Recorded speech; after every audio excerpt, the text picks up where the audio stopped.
Thank you very much. Thank you, Ingo, for those very, very kind words. And thank you, everybody, for coming to this talk. So, is free trade dead? Actually, it's a dumb question. Of course, free trade is not dead. Look around you. Look at the clothes you're wearing, the watch on your wrist, the phone in your bag, the food you ate for breakfast, the food you ate for lunch. You have probably already traded, in inverted commas, or engaged in a form of trade with probably more than 50 countries already today. Trade is not dead, by no means. So why have I posed the question, is free trade dead? Well, because I think free trade is changing, the way we are trading is changing, and because there is a narrative out there which is that we are moving into a world of deglobalization, reshoring, bringing back production home more, friendshoring, trading just with our friendly partners and so on. I was at a meeting with some senior trade policy officials a few weeks ago, and one senior trade policy official from one of our major trading partners, one of the G7 nations, a big player in the world economy, said that we're living in a world of excessive openness and interdependence, and that to get competitive in advanced technological industries, we need more protectionist policies. And that's one of our key trading partners that is sort of taking that attitude or that approach to trade. So I want to unpick these arguments a little bit and say a little bit more about this in this talk in the next 10 or 15 minutes. And the basic premise of my talk is going to be that I think free trade is changing. It's not dead, but it is changing. Bit of background. The post-Second World War period, the post-Second World War settlement was premised very much around the notion of liberalizing trade and investment between countries on a non-discriminatory basis. That's partly on geopolitical grounds. Think about the horrors of the Second World War. There was a strong belief that if you increase economic interdependence between countries, increase those ties, both economic and cultural, you're less likely to have future conflict. It's partly on economic grounds that more trade and investment and liberalization leads to higher rates of growth. And it turns out, if you look at the evidence, there's lots of strong evidence to suggest that trade does indeed lead to more growth. It increases real GDP in economies. It does this through specialization, competition, transfer of knowledge, innovation, investment, transfer of managerial skills, and so on. And that post-Second World War settlement was a rules-based system.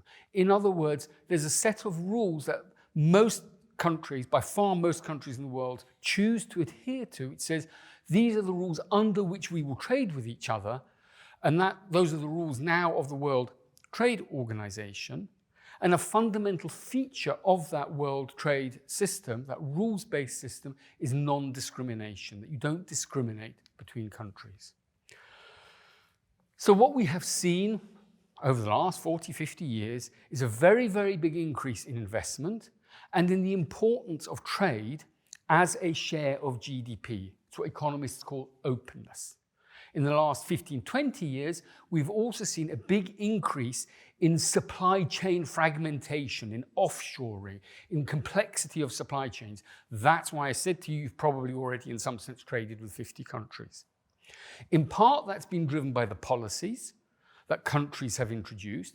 In part, that's been driven by technological change. So, for example, we've had big improvements in transport technology, be this big shipping containers, air freight, and so on. We've also had big improvements in information and communications technology, which has made it much easier for firms to manage complex relationships across the globe and so on, and to fragment those supply chains. But that consensus, what I'm arguing here is I think that consensus is now changing. So I'm going to throw some stats at you for a little while, then I'll go back to words.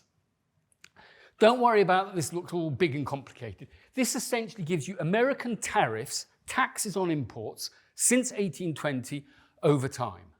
The takeaway from this is you can see a reduction around 1900 to 1920 in those tariffs, a very, very big reduction. Then this huge spike in tariffs, huge increase in protectionism in the early and mid-1930s. But since then, in the whole Second World War period, we've got this dramatic decline in barriers to trade as evidenced by tariffs. And I could show you charts like this for other countries and it'd be very, very similar. So this is just indicative. What we've also seen in this period, and again, I'm going over a long time period here. This is from 1800 all the way to 2012. We've got how important is trade, strictly speaking, exports, as a share of GDP over time. You've got this gradual rise up until the early 1920s. Then in the 1920s and 30s, this dramatic collapse in trade and in the importance of trade, GDP. And then in the post-war period, this substantial and steady increase in the importance of exports as a share of GDP. This next chart gives you the same sort of information, but since 1970, and this is now total trade, so goods and services, and exports and imports, and this is for the world, and you see this rise over time in openness. Going to give you this for 2 more countries. So one country here is China. Once again, since the 1970s, a very big rise until about 2010s and so on, and I'll talk about that in a moment. And then because we're in the UK, and I do a lot of work on UK policy, you've also got this for the UK. Slightly more mixed picture, but you can see a rise from the early 1990s as well, but a little bit more fluctuations. Now, what you see, if you look at that, in particular for China, is this decline in openness. You also see a tailing off for the world and probably for the UK as well. And that's what's led some people to describe this as peak globalization and say we're now in a period of slowbalization, that this period of expansive free trade has ended. I think there's a lot wrong with that narrative. I don't have the time to go into details here because there's lots of differences across countries and across pairs of countries and the way countries trade, but this is part of that narrative that I'm trying to unpick here. But what you do see from this picture is that something has changed. There's another feature of that, which is how important are supply chains and how important are intermediate goods as a share of what we trade and export. So one more chart for now. And you can see this is from 1995. This is how important are intermediate exports, inputs to other firms in total exports over time. And you see this big rise up until about 2007, 2008, and then a decline. And similarly, a rise for the UK, and in more recent years, a decline. Something has changed a bit. Okay. The other thing that has changed, I think, are perceptions, views, the way we approach trade. So partly this is to do with the way the public regards the benefits from globalization. Whereas we always used to think that free trade is a jolly good thing. Nowadays, it's more nuanced. Okay? People are more worried about the fact that some have lost out from globalization. If you look at opinion poll surveys, what you will see is that people generally will respond that free trade is good, but then there will be buts. So it's yes, but. And the buts will refer and relate to various concerns that people have. So if you like, non-trade concerns. A lot of these are potentially to do with climate change, the environment and biodiversity. So yes, we want more trade and we think it's good for growth, but not if it impacts on the climate or on the environment. And there's a range of other buts in people's perceptions. It might be to do with consumer protection. It might be to do with gender, workers' rights, human rights, food standards and so on. So people have more of a concern about the way we trade as opposed to simply thinking trade is a jolly good thing.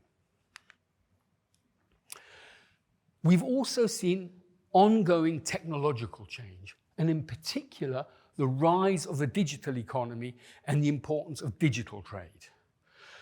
So approximately 25% of world trade is now digitally enabled in some form or another. That's a big, big change from 10 years ago. It has a big impact, in particular, on services industries. So again, given that we're in the UK, that really matters for the UK. I think this is my last chart. So this gives you, in total exports for each country along this axis, what is the share of services? Out of their exports, how much are they exporting services? And when I say services, what am I thinking about? I'm thinking about financial services, business services, research and development, architects, lawyers, transport services. They're not goods.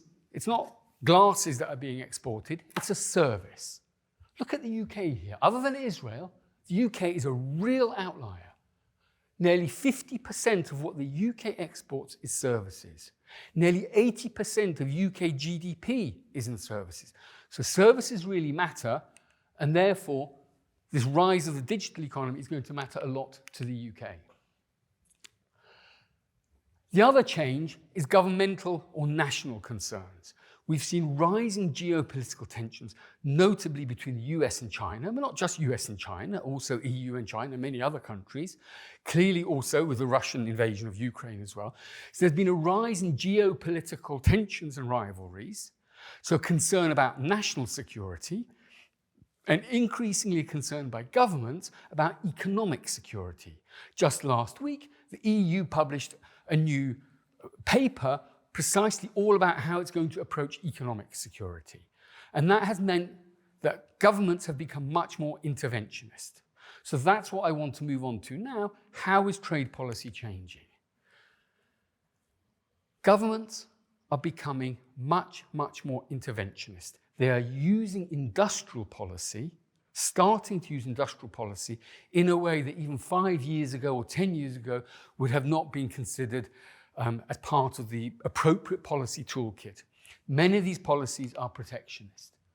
I'm not going to go through each of these sub-bullet points, there's a lot on here, but essentially they're introducing policies which are tariffs, subsidies, restrictions on investment, restrictions on trade flows, on export flows, anti-coercion instruments, programs to try and ensure greater supply chain resilience and so on. There's even a department in the Japanese government devoted to economic security and so on. So there's a big increase in interventionism by governments that is taking place. And all this in an environment where the rules-based system underpinned by the World Trade Organization is far less effective than it used to be. What that means is that many of these policies actually probably contravene those WTO rules, and countries are ignoring that fact and going ahead with it anyway. That's another whole talk in and of itself. So does this matter? How much does any of this matter? Well, three aspects to this: the good, the bad, and the complicated. So the good. Sorts of policies being pursued by the EU and the US have positive elements. It's really important that we try and address climate change and that we introduce policies to address climate change. We want governments to address this. It is important to consider supply chain resilience. You know, on the sort of perhaps more mundane side of things in the COVID pandemic, we worried about access to toilet paper, to loo rolls and so on. But more fundamentally, what about access to semiconductor chips and so on? And countries are increasingly worried about that, and that countries like China may end up with a technological superiority over this. So there is a need for governments to think about this and possibly to intervene. We should care about human rights and labour standards in other countries and think about the appropriate policy interventions to deal with that. We should care about the environment and food standards. So I'm not against some of the principles behind some of these policies, but I am worried about some of the actual actions being taken. Growth. Growth does matter, but perhaps somewhat controversially for an economist, let me say that growth is a bit overrated, okay? And then let me qualify that. Why do we want growth? Growth isn't an end, it's a means, but it's a means to what? It's a means to having a better society, more equitable society as well, I would argue. Growth is there not just for a few individuals or for a few countries, it should be there for everybody. But growth in and of itself intrinsically, will you really be happier if you have a much smarter smartphone in 5 years' time than you are now? Probably not. So why do we really need to think about what we want from growth. So there is some good, but the bad. Many of the policies that are being introduced have negative impacts on third countries with regard to trade, investment, and ultimately jobs. And in particular, probably developing countries who may find it harder to respond to some of these policies. The policies being introduced are increasingly unilateral, i.e. just one country doing it on its own and not negotiating with its partners, and protectionist, with a fairly narrow focus often on protecting jobs and domestic investment. And all of this is serving to undermine that rules-based world trading system that we've known since the Second World War. At a minimum, that undermining of that system may lead to competitive, distortionary, effectively growth-reducing policies. And at a maximum, it might be much more fundamentally destabilizing to the world's sort of international economic order, I guess.